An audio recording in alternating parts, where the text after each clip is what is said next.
Here to confess our sins this morning, Matt, Isabel and myself, and we're joined by a maths teacher and a scientist, Dr Emily Grossman, and we're here to confess, Dr Emily, we're rubbish at maths. We are rubbish at maths, and I like the idea of science. I don't like any of the idea of maths really, but I like the idea of science, but I'm just really not very good. Matthew, would you like to contribute to this? Only that my 12-year-old daughter's math homework now goes beyond my ability. Agreed.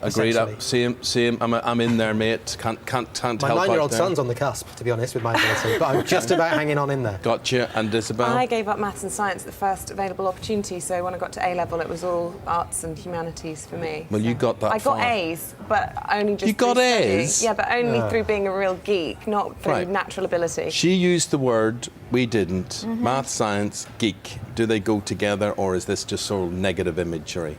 I think it's the way it's been portrayed. I think it's the way it's always been portrayed in the media and in schools. Wherever you go, there is this kind of connection between being good at maths, being good at science, being good at anything technical, and being geeky, which I actually think is a really cool word. I describe myself as a geek. Yeah. I'm a cool geek. I'd like to be a But it has these negative connotations, and so I think that's one of the reasons that, as you say, people at a very young age start to turn away from the sciences and away from maths and say, oh, it's not really for me, I'm a bit cool, I prefer art, I prefer music and drama. Well, maybe not a bit cool, but maybe just a different type of personality. Am I generalising here? Would we have people who are more into arts, would they have a different type of personality for people who are more into sciences and figures? There's definitely a type of analytical mind that comes with science, but that's something that I believe, and I've experienced as a teacher, that can be encouraged and trained, and you can have both. So I think if you give it up at a young age, then you end up all through your life thinking, oh, I'm just not good at... Well, teacher, miss, could I put my hand up here? Because I would have been so afraid to put my hand up at school with mathematics, because I'd had a duster thrown at me, or I'd have been given detention, or to admit that I didn't understand. Arithmetic, I'm fine. I used to work in a bar, I can add up in my head, I know all my times tables, I can do all of that.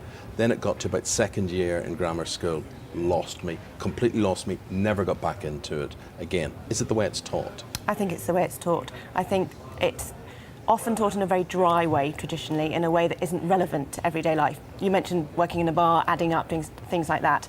I use those analytical skills, whether it's specifically maths or just a way of thinking, I use that in everyday life all the time, whether it's, as you say, adding stuff up, working out how many coffees you can buy for a tenner, working out what's the best value holiday to go on, working out how to fit your sofa through a door by turning it on its side. All of that is analytical skills, and they're mathematical skills, and they apply in everyday life, but they're also interesting in everyday life. Well, it's very true. Who's PAing today? Who's PAing today?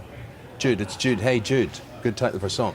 Jude is speaking to me and she's giving me figures, and I'm like a computer here, aren't I, Jude? Crunching these figures, and she's also using a lot of language now with these figures, which I can't repeat, but basically she's telling me what's left. So we do have to deal with numbers, like 45 seconds left in this interview, and we have to land this interview like a plane, or else Matt is off the edge of that couch, really. Pretty much. Pretty much. Yeah. But it is, I don't know whether it's just, like you say, about journalists or people who do what we do or whatever, but it was definitely a leaning towards whether music or arty stuff or English, obviously, at school, but maths, for me, just didn't. Emily is saying that women feel particularly backward in this. I think that women and young girls at school, but women as a whole, tend to suffer from something called imposter syndrome. Now, not everyone, obviously, but more in women than in men, where we tend to think, oh, I'm not really that good at that, or if I did do well at that, oh, maybe I'm going to be found out sometime, and maybe it was just an easy exam. 5, 4, 3, 2, 1. Dr Emily Grossman, I'd love to talk, but I'm out of time. Thank you very much, according to Jude. Thank you very much. That was the wind-up. Think about it. And here's Matt with the sport. Dr Emily, you have done wonders for maths and science in school, but unfortunately it's mostly men who are talking, and they're all saying, like Mark Tranter or Carl Norwich, and they're all saying, I would have paid much more attention in school if she was my maths teacher. So there you go. Here's Isabel with what's happening weather-wise, and we'll be back with the Foreign Secretary after the break.